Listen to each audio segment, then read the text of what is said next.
¿qué tal? Buenas tardes, bienvenidos a todos. Muchísimas gracias por acompañarnos. Bueno, primero, muchísimas gracias por estar aquí en este foro tan espectacular. Es un placer.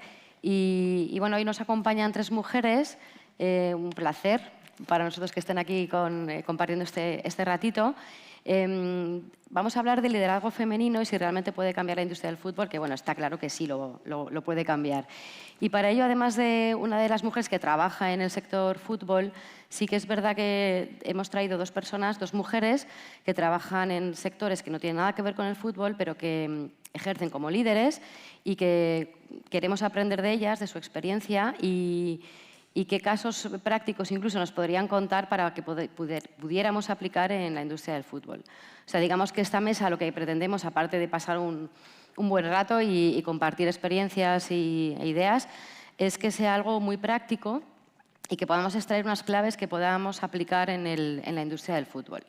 Entonces, bueno, os las voy a presentar. Carmen Bustillo es la directora de Eviden Sevilla. Rocío García es partner en Squire Patton Box, en un despacho de abogados, y Lola Romero es la directora de fútbol femenino en el Club Atlético de Madrid. Entonces, bueno, primero quería hablar con cada una de ellas, que nos cuente un poquito su experiencia en el liderazgo femenino en sus empresas y a partir de ahí pues van surgiendo cosas.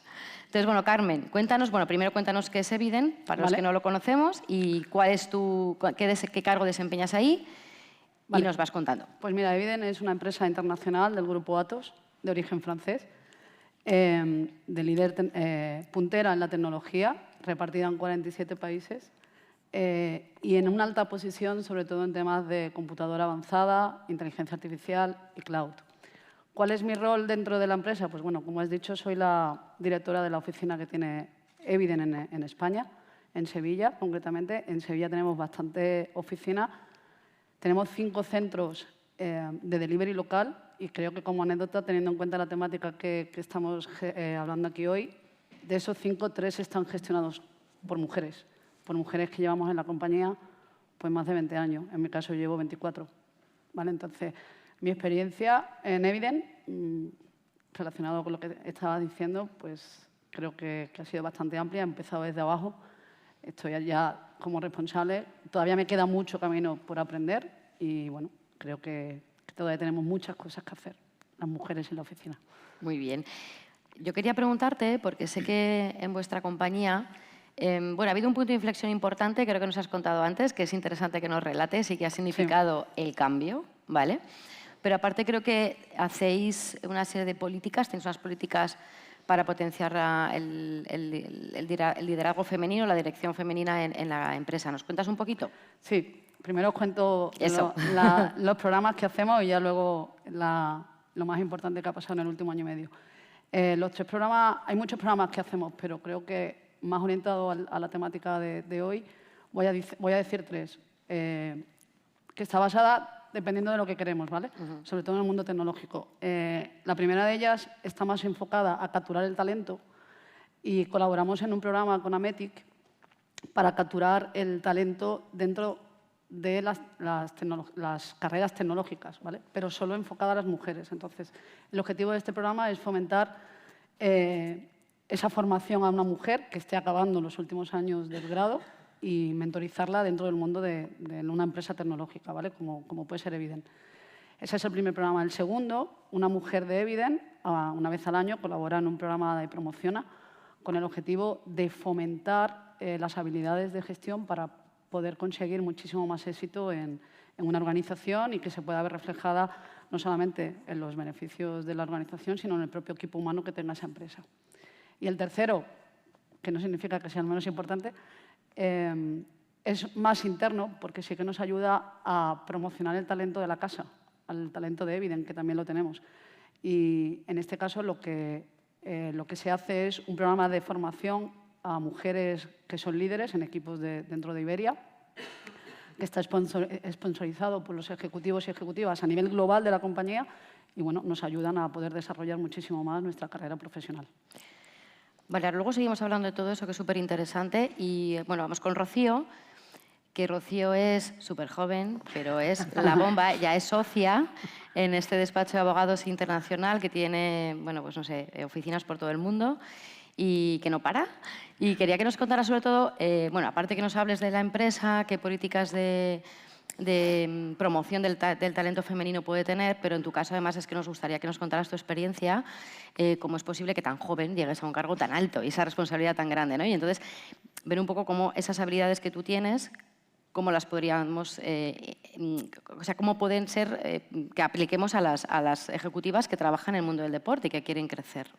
Vale, pues a ver, yo no soy tan joven, ¿eh? O sea, me hicieron socia.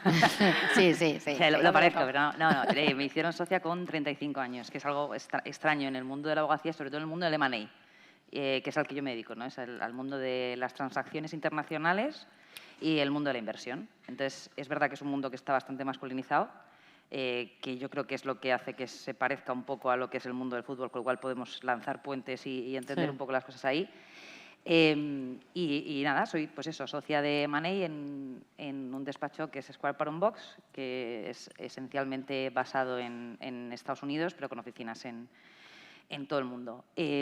Como buena abogada me he traído las notas y esta vez he decidido ponerme las notas en una pelota. ¡Qué crack!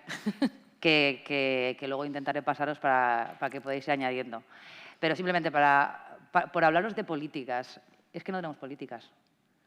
Y es que es precisamente a lo que tenemos que tender, a no tenerlas. En el despacho funciona la pura meritocracia y yo he funcionado siempre con pura meritocracia. De hecho, he pasado por otros despachos y no me hubiera gustado ser la socia de cuota.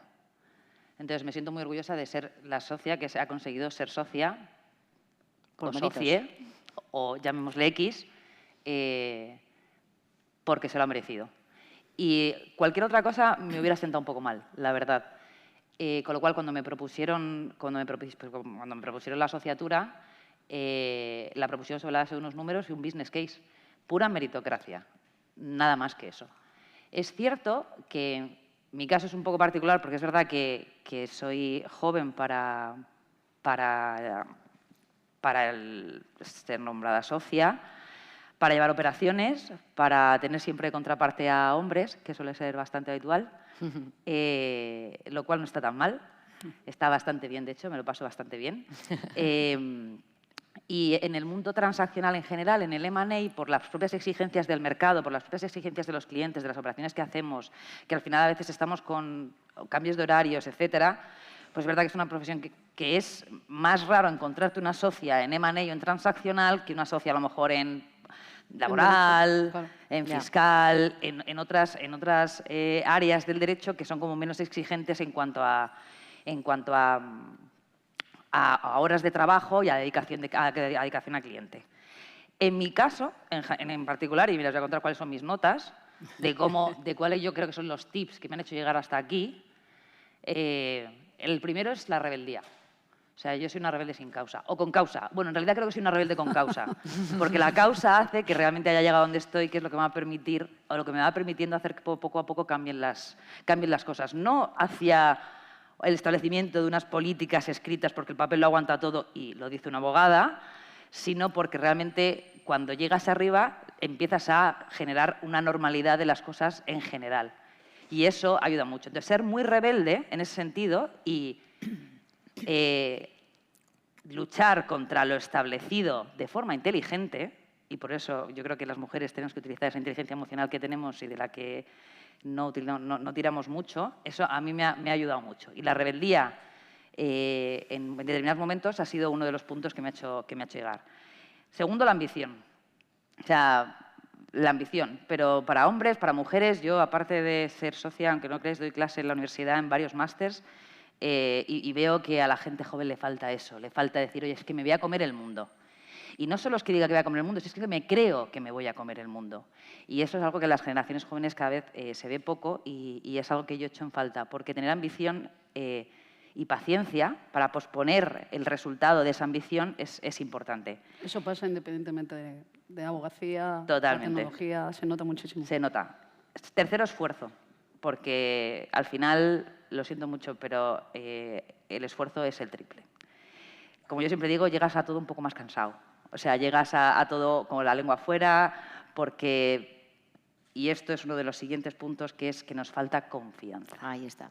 Y como nos falta confianza, lo intentamos suplir estando cumpliendo la lista del tick de box de es que lo cumplo todo, es que hablo no sé cuántos idiomas, es que tengo 7 másteres, es que no sé cuántos, es que no sé qué, es que es que me lo merezco. Ya ves que con la mitad de eso también te lo mereces.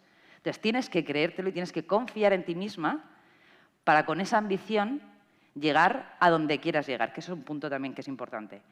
Quinto punto, valentía. O sea, chicas, a veces es que nos cagamos. Y es que no. O sea, no creo... O sea, hay que echarle ovarios. Y hay que echarle ovarios en el momento adecuado. Porque personalmente yo no creo en la suerte.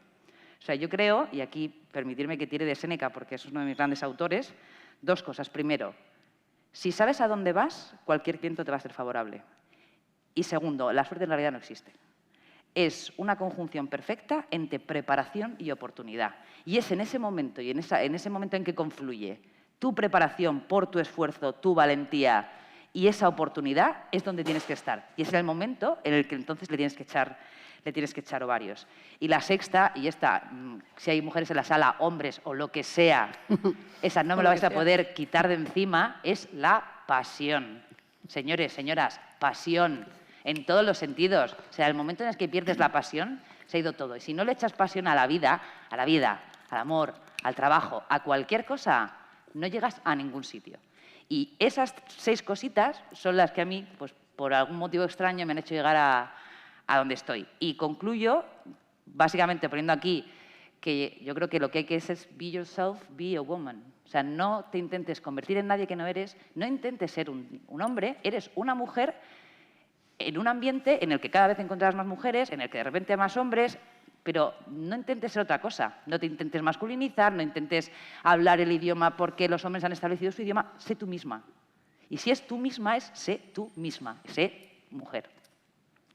Bueno, pues después de este máster de confianza que nos ha dado...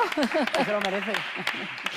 Está y ahora claro. la paso a quien quiera y quien quiera completar. Estos son los 6 tips que tenemos que aplicar las mujeres que trabajamos en la industria del fútbol para poder crecer. Básicamente es así. Y además hay una cosa que has dicho, que es que me ha encantado el final, pasión, que une con emoción, y el fútbol, ¿qué es? Pasión y emoción. O sea, que está hecho para nosotras, básicamente. Totalmente. Y si no, que se lo digan a Lola Romero, que es la encargada, bueno, la directora de fútbol femenino del Club Atlético de Madrid, pues que además Lola es la pera porque ha pasado por por todo donde puede pasar una deportista hasta convertirse en una ejecutiva.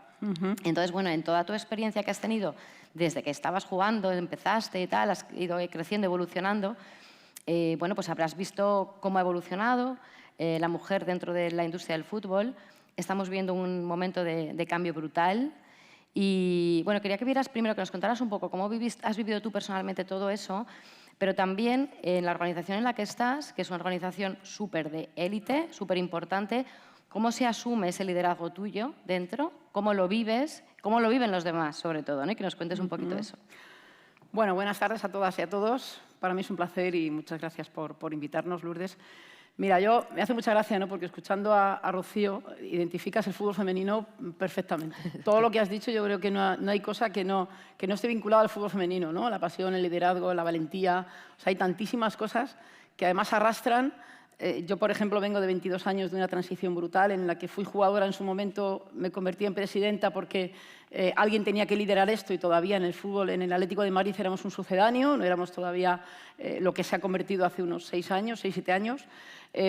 Yo cuando entré, hay gente que me dice, ¿qué diferencia hay entre la presidencia y la dirección? ¿no? Pues la presidencia pones dinero y en la dirección te pagan, ¿no? O sea, hay una diferencia bastante grande.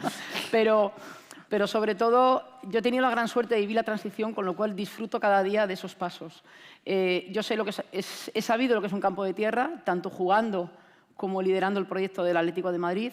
He vivido la transición en la cual a las jugadoras, con que le dieras 4 prendas, incluso usadas, lo valoraban, y ahora tienes que meter algunas veces hasta 6 cifras para poder que lo valoren realmente. Ha cambiado mucho, pero es verdad que tenemos la gran suerte, y mira, en eso meto un poco también la abogacía, ¿no? Porque yo he estado en muchos foros en los que dicen, oye, ¿cómo se puede conseguir lo que habéis conseguido en el fútbol? Porque al final somos un reflejo de lo que puede ser el deporte femenino el día de mañana, ¿no? Y muchos deportistas, muchas deportistas, yo he estado en mesas en las que ha estado waterpolo, campeonas olímpicas de muchísimas modalidades, pero nunca han conseguido lo que hemos conseguido en el fútbol, ¿no? Y una de las cosas que siempre digo es legislar. Yo creo que uno de los pasos que ha hecho que el fútbol femenino esté donde está es que ha habido un convenio colectivo y gracias a ese convenio colectivo ha habido una profesionalización. Esto quiere decir que ya lo tienes en un papel que aunque parece que lo aguanta todo, pero realmente ahí tienes pasos que ya no tienen marcha atrás. Y eso es lo que nos ha hecho crecer en donde estamos ahora, ¿no? Tengo la gran suerte de esos 22 años de transición, como digo, de lo cual me siento muy orgullosa, porque he vivido muchísimas cosas dentro de mi club, desde bueno, pues encontrarme un día, y nunca se me olvidará, y esta anécdota la cuento muchísimo, de llegar un día a la ciudad deportiva del Cerro del Espino y hacen limpieza en una de las salas y entonces sacan todo para meter material y me dicen, oye, esto debe ser vuestro. Y era un juego de baterías de cocina y yo decía, ah, pues no es mío. Y decía, no, esto tiene que ser vuestro porque son baterías de cocina. Bueno, están en mi casa, son maravillosas, tienen temperaturas fantásticas, pero no eran mías, ¿no? Pero evidentemente, por ejemplo, una de las cosas que nos pasó cuando entramos a la ciudad deportiva es que no había papeleras en los baños. En la ciudad deportiva del Cerro del Espino, que empezamos a entrenar a las mujeres y de ponme papeleras, que las mujeres las necesitamos. Y decía, pues no sé, ponlas, hazme caso, que no hay que dar más explicaciones, ¿no? Y ha habido cosas que hemos tenido que cambiar y cambiar mucho en la mentalidad del hombre, ¿no? Que realmente es la que regulaba o regula, en este caso, el fútbol, ¿no? Yo tengo además la gran suerte de haber entrado ya en el comité de dirección de nuestro club, en el cual prácticamente todos son hombres, menos 2 personas que estamos ahí, que es compliance y femenino. Y la verdad es que me siento muy orgullosa porque también aprendo, ¿no? Y aprendo de las dos cosas. Aprendo de las cosas que yo he hecho hasta ahora y pienso que las he hecho muy bien, aprendo de los errores que no debo de cometer y aprendo también de los errores que cometen que creo que nunca cometería yo porque es distinto, ¿no? De alguna forma.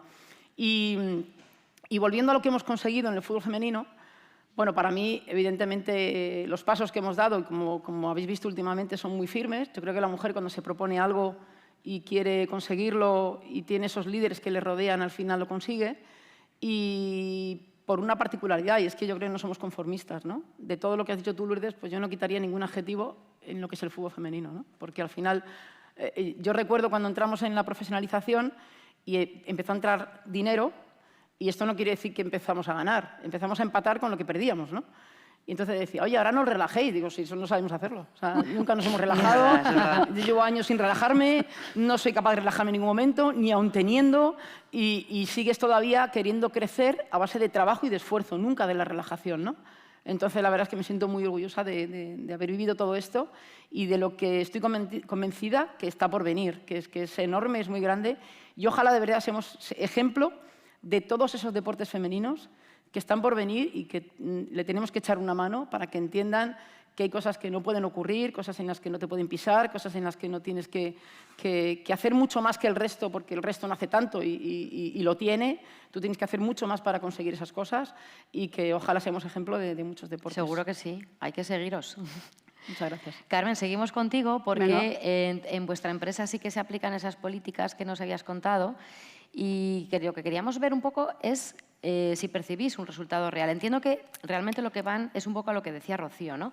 A fomentar esa confianza en las mujeres que tienen esa posibilidad de crecer y que tienen esa ambición por crecer y que a lo mejor, bueno, pues que en un entorno masculinizado o una tradición masculina, pues es como que, ¿no? Que se pueden echar un poquito para atrás, ¿no? Entiendo que ya teniendo un poco, entiendo que teniendo el mérito para hacerlo, a lo mejor necesitan ese impulso. No lo sé, ¿eh? No sé si es eso y bueno, el impulso en el último programa que he dicho, que es el de mentorizar a las personas con ciertos skills de gestión dentro de la casa, nos ha ayudado mucho y era algo que comentabas al principio de la anécdota que os he contado antes. Hace 1 año y medio la empresa tuvo un gran cambio y es que empezamos a tener directora general, no solamente en España, España, Portugal, Italia y Middle East. Entonces, eso ha hecho un cambio brutal, ya no solamente en lo que es la jerarquía, por llamarlo de alguna manera, porque sí que han aumentado el porcentaje de mujeres en el comité ejecutivo, hemos pasado de un 32 a un 36, pero sobre todo en nuestro día a día, lo que ha cambiado es el diálogo, la conversación. Ya no, os lo contaba antes, ya no es apadrinar, ya eso no se tiene que decir, tenemos que cambiar muchísimo la forma de hablar. Ya somos más visibles, no quiere decir que antes no lo fuéramos, pero ahora parece que nos entiende más y Lola lo decía antes. Si damos pasos, pero tenemos líderes que todavía nos soportan y nos dan esa sponsorización, pues vamos a conseguir más. Es lo que decía, tenemos más mujeres en el comité, hemos incrementado el número de mujeres contratadas este año en un 17%, y hay algo que también está relacionado con lo que decía de la valentía. Hemos notado este año, porque también tenemos un proyecto de juniorización a nivel nacional para capturar el talento y para formar a gente.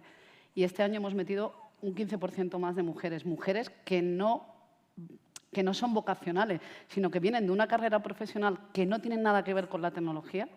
Caso práctico, por ejemplo, en Sevilla, 2 chicas que han estudiado filología inglesa se han dado cuenta de que, bueno, que a lo mejor aportan más o incluso se puede ganar más en la parte tecnológica, ¿vale? Y lo están haciendo. Y han visto que si yo voy al instituto y les explico lo que hacemos, se puede hacer. Se puede empezar desde abajo, promocionar.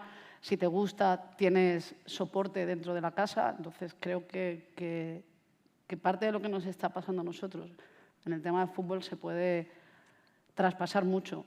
Ahora, con todo lo que nos estáis enseñando últimamente, creo que es el momento de ir a captar talento joven, que a lo mejor viven en ciudades pequeñas. Yo te decía antes que vengo de Cádiz, soy de Cádiz y creo que igual mi sobrina juega fútbol. Creo que igual convendría, pues, ostras, visitar a esas localidades pequeñas que no tienen esa oportunidad y explicarles el caso cercano. Lo he hecho, va a costar, pero se puede hacer. Yo creo que esa mentorización en el talento joven se podría traspasar de la industria tecnológica al fútbol femenino. Pues has comentado una cosa que además quería hablar con Rocío, y es que en el entorno de la gestión deportiva muchas veces lo que sucede es que decimos, bueno, es que no hay mujeres ejecutivas o mujeres liderando, ¿no?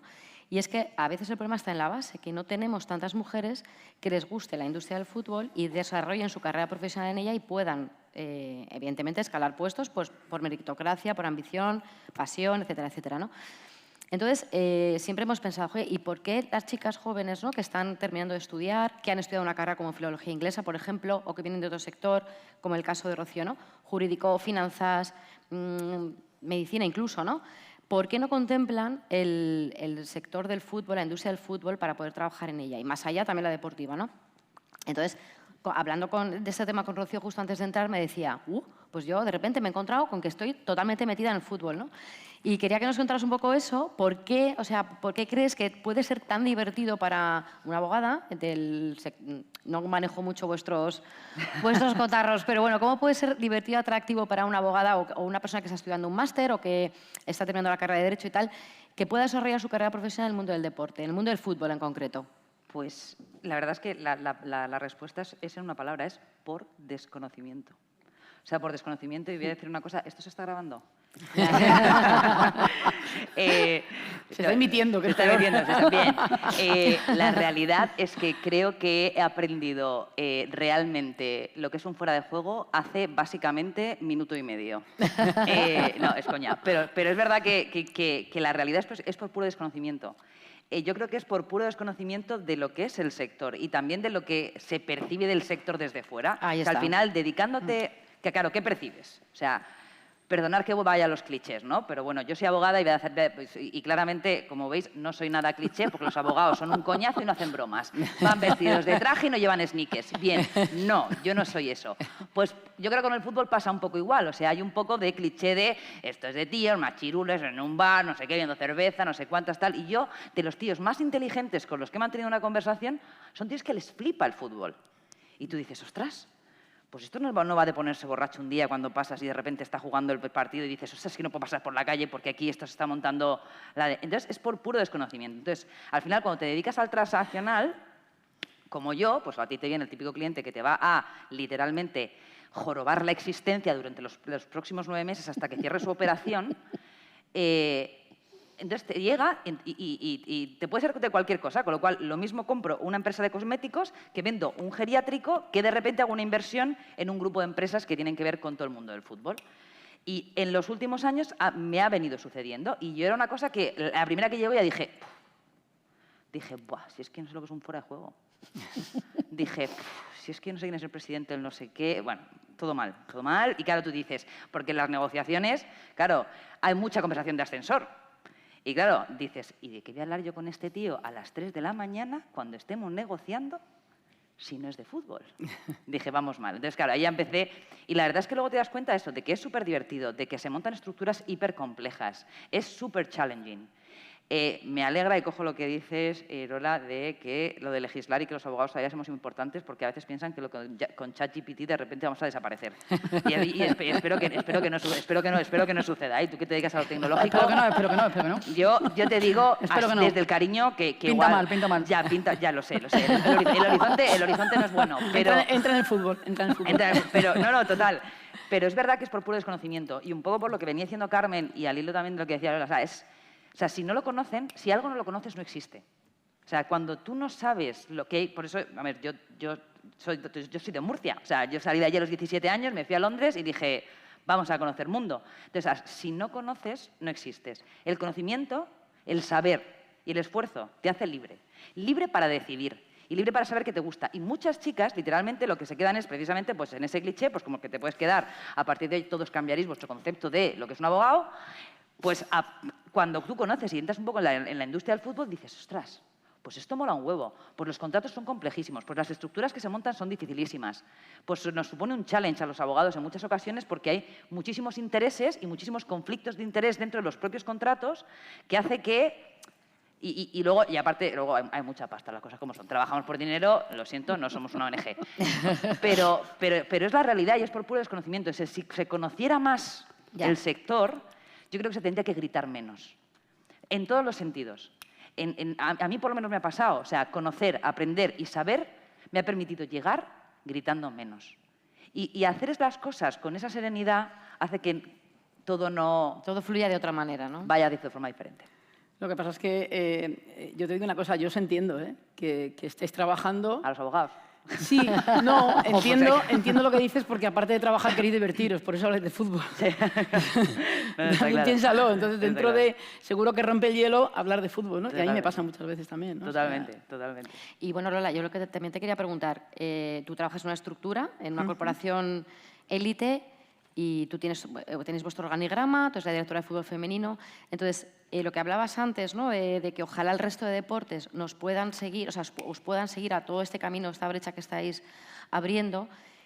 Dime dos claves de lo que deberían tener esas federaciones, corporaciones, equipos, etcétera, para de verdad relanzar el liderazgo femenino y que la mujer esté realmente presente. ¿Sabes lo que pasa, Lourdes? Me cuesta mucho explicarlo porque llevo 22 años incluso dando conferencias y lo que yo decía hace 20 años, hace 17, hace 15, ni ayer. O sea, en nuestro caso en el fútbol femenino crece tan rápido que hasta se me olvida esos momentos en los que íbamos a dar charlas a los colegios y los niños se ponían a un lado, las niñas a otro e intentábamos hacerles ver que las niñas tienen que jugar en los patios del colegio.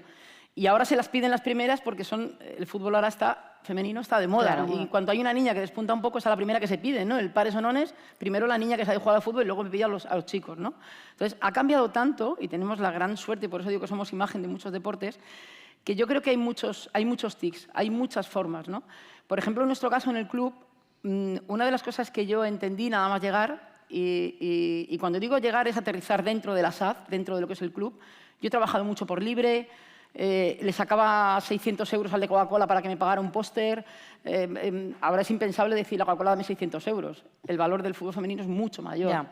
Me han enseñado cómo tiene valor esto. Yo quería abrir un estadio como el Vicente Calderón, que lo abrimos por primera vez y dijeron, bueno, a ver si vienen 7.000, vinieron 15.000, casi nos multan porque no estábamos preparados, en fin. Todas estas cosas. Y de hecho, en esa reunión en la que se planta el partido, yo esperaba que fueran precios muy populares, muy tal, y no, 5, 10 euros, 30, y digo, madre mía, no va a venir nadie. Y me dieron a entender que esto tiene un valor. Claro. Y he aprendido que el fútbol femenino tiene un valor. O sea, no es ni una ONG, ni estamos aquí para ser no tenemos un carácter social, tenemos un carácter profesional. Lo hemos conseguido y yo siempre digo que ni un paso atrás en ese aspecto, ¿no? Y tengo la gran suerte de que mi club también me ha enseñado que las cosas tienen que ser parejas. Quiero decir, cuando un jugador del Atlético de Madrid mete un gol, el grafismo que aparece en las redes sociales es exactamente el mismo que cuando mete un gol una jugadora. Con diferente patrocinador, pero porque evidentemente son diferentes patrocinadores, camiseta, etcétera. Tenemos patrocinadores comunes y de hecho pongo el ejemplo de Hyundai. Hyundai es un patrocinador estratégico en el fútbol femenino y quiere que estemos en la manga, pero su estrategia es fútbol femenino, porque es Yo no digo su target, porque el target evidentemente es muy amplio, pero sí que es su estrategia, ¿no? Y me han enseñado de que todo tiene que ser paralelo. Los y mensajes, esto, claro, los mensajes sean los iguales. mensajes, los grafismos, todo lo que surja tiene que ser exactamente igual. Cuando ganamos la Liga y a la vez ganó la Europa League el fútbol masculino, iban 2 autobuses, primero el femenino y segundo el masculino. No era casualidad. Si hubiéramos ido detrás, todo el mundo hubiera ido detrás de los jugadores, detrás de Diego, de Cholo, y las jugadoras casi ni se los hubiera visto. Dijeron, no, primero el autobús femenino, que todos digan femenino, y luego ya se van al masculino, porque si no perdíamos la... Entonces, cuando llegamos a los sitios, oye, todos mezclados, por favor, no estéis el equipo femenino en un lado, el equipo masculino en otro, y en eso tenemos una integridad... Y tú que estás en ese ambiente, eso, curiosidad ya desde fuera... Sí. ¿Es igual en el resto del club? ¿Te da la sensación de que es exclusivo de...? Bueno, no exclusivo, pero que a lo mejor al Atlético lo Hay potencia muchos más. clubes que tienen que ponerse las pilas en trabajar con el fútbol femenino como se merece. Muchos. Claro, es lo que Muchos nos referíamos. clubes. ¿Qué organigrama habría que trasladar? A mí para... me da mucha pena cuando con algunos clubes, y evidentemente no voy a decir nombres, te cuentan cosas un poco todavía como de... No están pensando en los mismos reconocimientos médicos, entrenar en hierba, aunque jueguen en hierba, hay una serie de cosas que son... Ya no lo del dinero, porque cada uno tiene sus posibilidades económicas, pero hay cosas que no son económicas. No, detalles como son lo de del querer. autobús, por ejemplo. Claro, son de querer. Y cuando quieres, realmente se puede hacer. Hay tantísimas cosas parejas que no llevan contraprestación económica, y si la lleva, es un esfuerzo que es una gran inversión. En mi club tenía muy claro desde el principio que era una gran inversión. O sea, era una inversión pequeña al principio, cuando esto empezó a crecer, dijeron, vamos a absorberlo, evidentemente primero por tener el control, porque es muy difícil que seas Atlético de Madrid y Atlético de Madrid femenino, al final pierdes el control un poco de esa gestión, vamos a llevarla adentro, Lola, la metemos aquí y trabajamos de la mano. Y de la mano es que yo también me he tenido que adaptar. Yo me he tenido que adaptar a cosas que yo hacía y que ahora no puedo hacer porque evidentemente estoy dentro del paraguas de un club que me ha enseñado cómo hacerlas para que las cosas se hagan correctamente. ¿Y al revés? Bueno, también les he enseñado algo, si es lo que me preguntas. Algo creo que les he enseñado, ¿no? Pero yo creo que ese punto es importante porque, y esto un poco para cerrar el concepto de, oye, ¿qué podemos aportar, no? Yo siempre digo lo mismo, ¿no? Lo de leading by example, ¿no? O sea, yo creo que al final lo importante es liderar con el ejemplo. Es fatal, por no decir otra palabra, porque al final te echas a las espaldas unas responsabilidades que pesan. Bueno, pero es la demostración de que se puede. Pero efectivamente demostrar a los que vienen, a los de abajo, a los otros clubes, en mi caso, pues a todas mis generaciones que vienen por debajo, que tú predicas con el ejemplo de cómo crees y de cómo hacer las cosas y de cómo se pueden cambiar las cosas cuando estás arriba, que les das esa esperanza de que efectivamente las cosas pueden ser distintas. Entonces, predicar con el ejemplo en el sentido... Claro, antes en la abogacía por lo menos era como, ay, ya soy jefe, ya está, yo ya he cumplido, yo ya... Al revés, ahora yo creo que los que estamos en puestos ejecutivos o en puestos de alta dirección cada vez curramos más, vivimos peor y al final lo que te viene de abajo, que tú dices, estoy predicando con el ejemplo, voy a dejar algo, voy a dejar un legado. Y luego de repente el de abajo te dice, es que yo no quiero vivir como tú, que vives fatal. Yeah. Y para eso dices, también hay puestos, ¿eh? Claro, Sí, entonces sí, dices, vale, entonces no sé dónde está aquí el kit de la cuestión, pero es verdad que es eso, o sea, que al final va en eso, en predicar con el ejemplo y en que la gente conozca y que la gente vea. Y una vez eso entra en el loop. Pero también es verdad, Rocío, que tienes que elegir muy bien tus compañeros de viaje, ¿no? Porque claro. se te puede caer tu castillo de naipes si no has elegido bien, ¿no? Totalmente. Y en eso yo creo que la mujer tenemos mucho instinto. En saber que sí y que no, a pesar de dinosaurios que tengas que tragarte, que siempre existe. Que los hay. Pero está claro que sobre todo lo más importante es saber elegir tus compañeros de viaje y que si tienes un proyecto, por lo menos es mi caso y es mi ejemplo, yo creí en un proyecto en el que dije, oye, que no se lo cargue el capricho de nadie. Vamos a intentar que la masa social nos acompañe. De repente empezaron a crecer los abonos de mujeres que querían ir a ver el fútbol, no femenino, sino que las mujeres querían ir a ver el fútbol y entendían de fútbol y siguen entendiendo de fútbol, ¿no? Y ahora es una cosa como muy natural, ¿no? A mí me ha costado mucho tener ropa femenina. O sea, yo empecé con ropa usada y siempre pongo el mismo ejemplo. Teníamos aquí, no sé si os acordáis, los que sois un poco más atléticos, aquí ponía Idea, que era una marca, entonces yo empecé con ropa usada y para tapar esa Idea, yo tenía un patrocinador, se llamaba DIM, y el DIM era enorme porque tenía que tapar el Idea porque era ropa usada del año anterior de los chicos, ¿no? Y de ahí a tener ropa entallada, o sea, la ropa de mi, o sea, para que vas al Corte Inglés a comprarte la ropa, porque es que eligen su chándal cómo es, cuando se lo ponen. Oye, si la parte de abajo y la de arriba no tiene que casar, no casa, o sea, tienen que ir impolutas y perfectas. Y, por ejemplo, ya llevan ropa femenina, pues en nuestro caso de hace ya 4 años, pero también la escuela, las niñas benjamines, las alevines. Quiero decir que esa consideración, una niña se siente importante dentro del club, ¿no? Y yo creo, ese tipo de detalles no tiene ningún coste. Si tú en un club le vas a dar ropa a unas jugadoras y a unos jugadores solamente es preocuparte de decir, oye, ¿y este modelo entallado en femenino? Oye, no hay, pues tendría que coger un modelo que sea parejo, pero que haya en femenino. O sea, que hay detalles que no son tan costosos, pero que... Y esas son las cosas que yo he tenido que enseñar, ¿no? pero que al final no tienen tanto coste, pero que al final nos dan muchísimo, ¿no? Pues lo has clavado, porque acabamos de llegar al final. Qué pena. Vaya. Estamos aquí felices y hablando, pero creo que ha sido muy positivo todos los mensajes que hemos podido dejar aquí, que habéis dejado vosotras sobre todo, que el liderazgo femenino en el fútbol es importante y que hay ejemplos, además, de otros sectores en los que aquí vemos, ¿no? y cómo han crecido, cómo han evolucionado y que es un sector muy atractivo para que la mujer se desarrolle y llegue muy arriba. Así que muchísimas gracias a las tres, ha sido un placer. Y que no se nos olvide que necesitamos todo, abogados, necesitamos todo, ¿eh? O sea, que alrededor del fútbol necesitamos todo, ¿eh? O sea, que no desenganchéis, que todo nos hace falta. Ya no hablo como afición, sino para trabajar y que esto siga creciendo. Pues muchísimas gracias.